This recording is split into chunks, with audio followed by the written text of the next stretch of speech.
President Ritz of an electronics company is in a tough situation. Last spring, air conditioner sales skyrocketed thanks to the early heat wave. Huge profits were made and production volume increased due to high estimated sales. However, what's going on? Air conditioners were selling like crazy last spring, but this year we can't sell a single one. That's because it's so cold out. It's almost summer, but it feels like early winter. Sales for this spring are a wash. No, we have to sell them in the spring. What are we going to do with all the extra air conditioners? Sir, there's nothing we can do about the weather. We may have to sell the extra air conditioners at a discount in the summer. What are we going to do? If we don't find a solution, this whole company's gonna tank.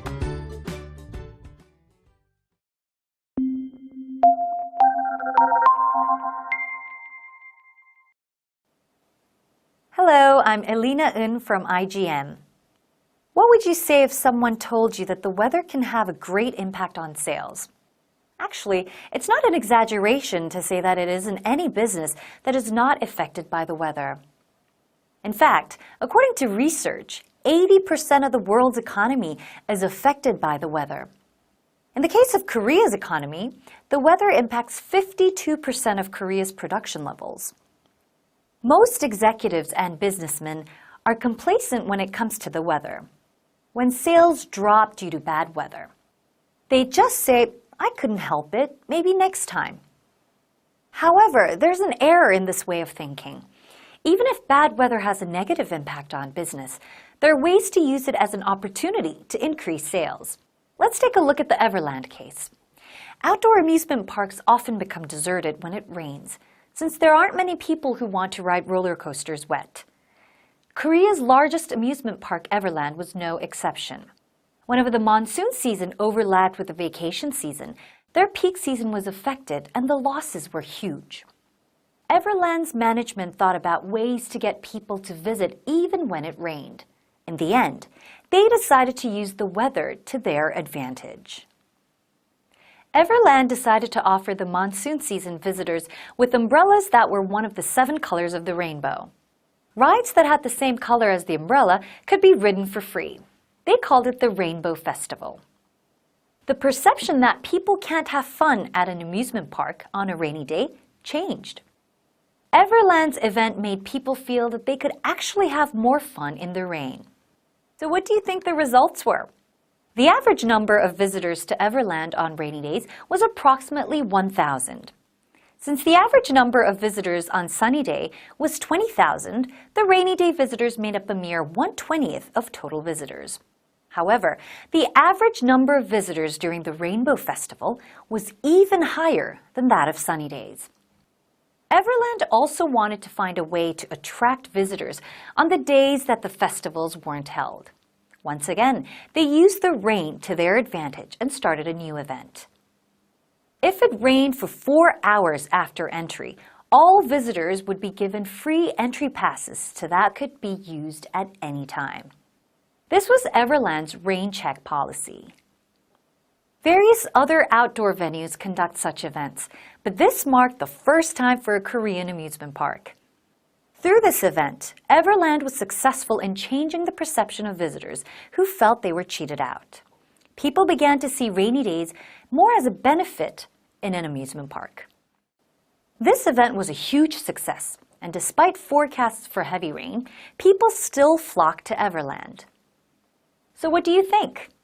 Try to understand how the weather is negatively affecting your business, and use clever marketing strategies to take advantage of the bad weather conditions. You can turn the tables and make a crisis into an opportunity. Let's look at another example.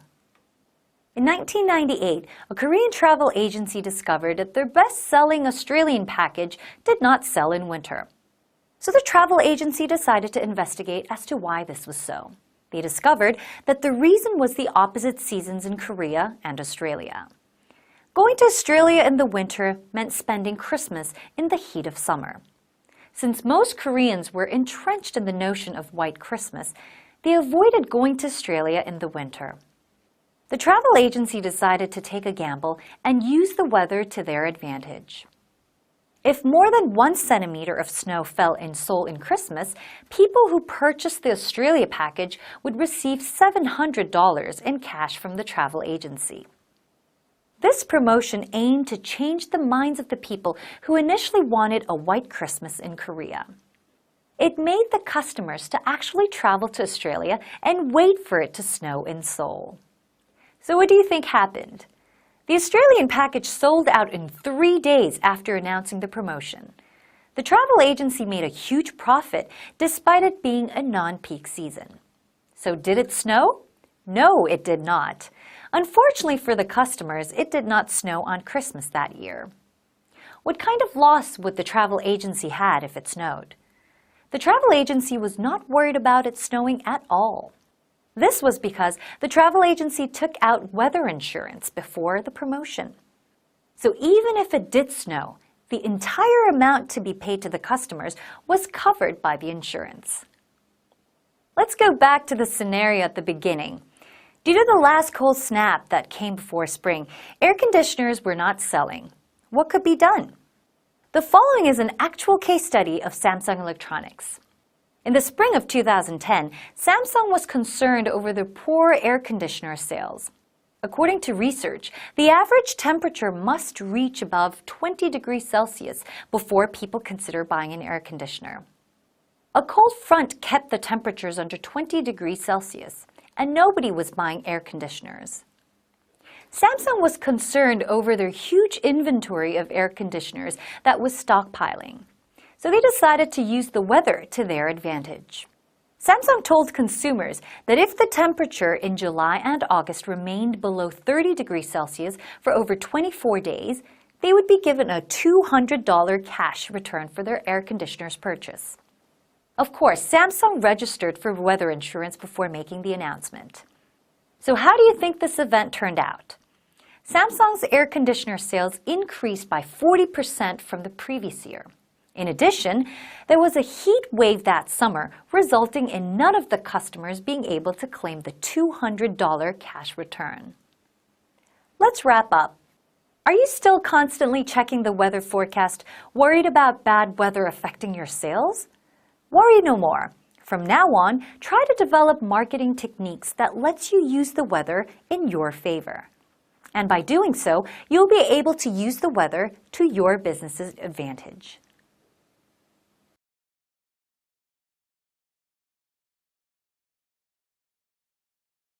you